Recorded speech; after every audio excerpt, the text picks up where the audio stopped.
guys, I'm Kiahi Boyders. We're here in one of my favourite places in the world, Byron Bay. Today I'm going to teach you how to flightboard. Now, we do recommend at least one lesson at an official flight school. If you're not able to get to a flight school, watch this video carefully. Take it from me, you'll get flying sooner if you go slowly. Take time to practice each step before moving to the next. Before we get started, let's talk about safety. When learning, there is a potential to fall on the board, wings or mast. Always wear a helmet and approved personal flotation device. Be careful not to kick anything sharp when swimming near the board. Keep hands or feet away from the propeller. The motor is powerful and a serious injury could result from coming into contact with it.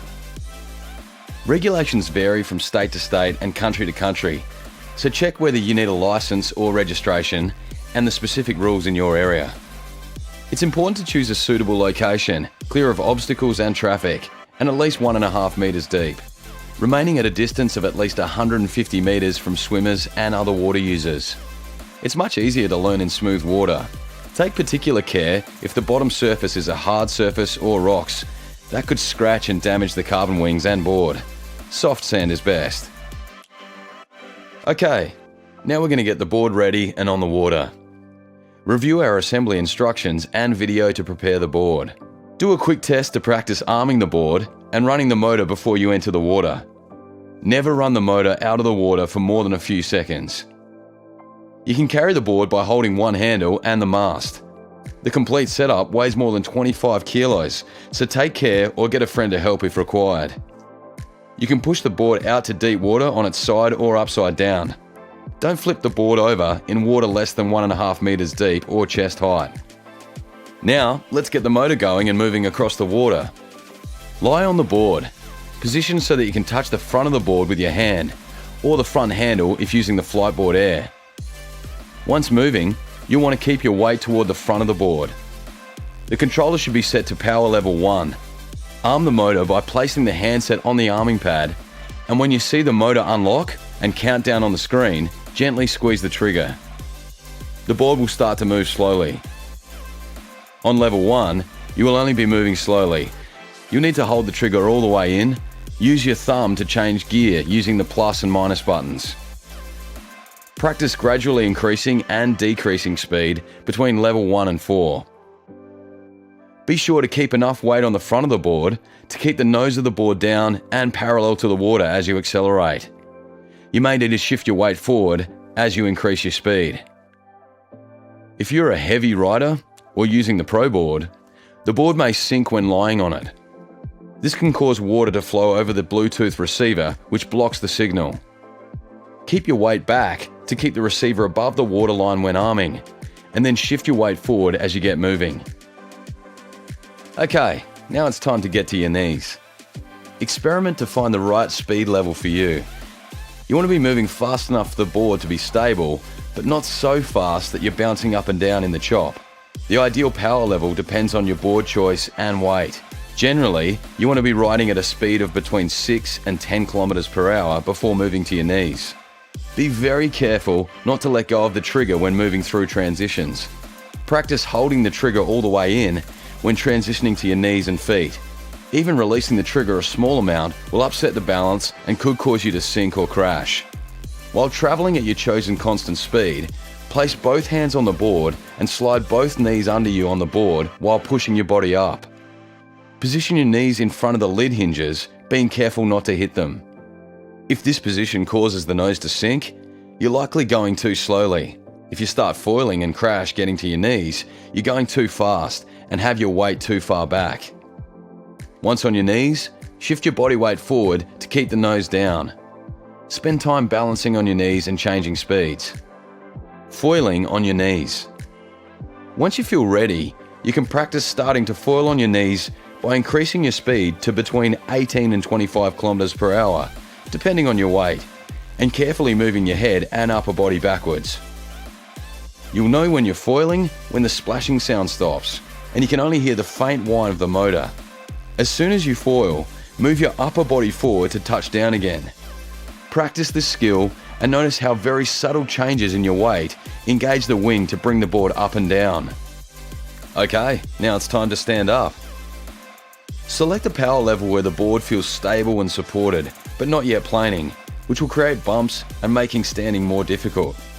Depending on your weight, a speed between 8 and 12 km per hour is ideal. From your knees, place your dominant foot in the space in front of your knees.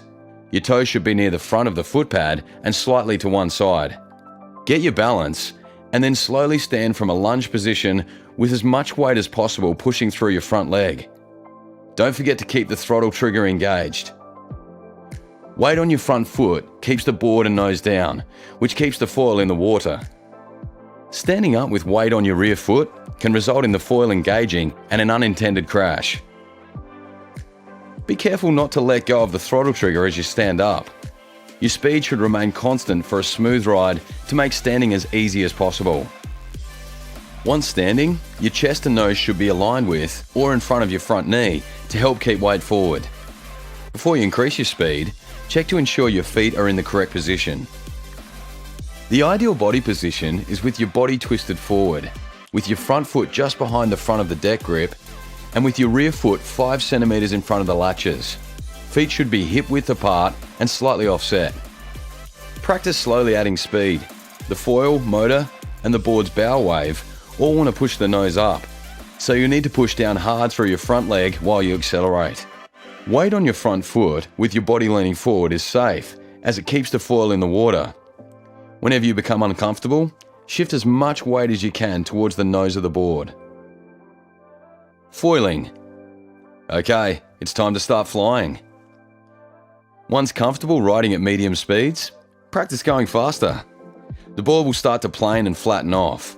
Keep your weight forward. When you're comfortable riding at a minimum flying speed, between 20 and 25 km per hour, you're ready to take off. Riding at a constant speed, gradually transfer weight backwards by releasing pressure off your front foot. Do this very carefully, with your weight over the center line of the board and your core engaged. As soon as you feel the board leave the water, you hear the noise change. Immediately lean forward and touch down. Okay, you flew for the first time. Foiling is a new experience, and your brain must get used to a new way to balance. If you crashed, don't worry, have another try. The goal is to foil as low as possible for very short sections. Try foiling for 5 meters at a time and then touching down again. That's all you need to do. Practice this and your brain will work out the rest. The balance point will come naturally. You'll foil for longer sections and then continuously. The safest and fastest way to learn is to foil low and practice touching down again. Trying to get too high too quickly exposes you to a crash where you can hit the wings. You lose your confidence and learning takes longer. Pro tips. Unlike surfing, you control the board more with your front foot. Always jump away from the board in the direction you are falling. This takes you away from the foil. Keep your weight forward and press down through your front knee. Ensure your feet are in the correct position. Don't vary your speed, it will only unsettle the foil and make balance harder. Like an aeroplane, the foil wings need a constant speed for smooth flying. Don't try and foil going too slow, the wings will stall and you'll crash. Don't try and turn on the foil until you're very comfortable in a straight line. Turning while foiling requires careful balance on all axes. Start by doing very shallow turns. As you gain experience, you can try tighter turns. Packing up. Make sure you read through the entire storage and maintenance section of the instruction manual before packing your board away. All right, thanks for watching, guys. Please let us know if you have any comments, questions, or feedback.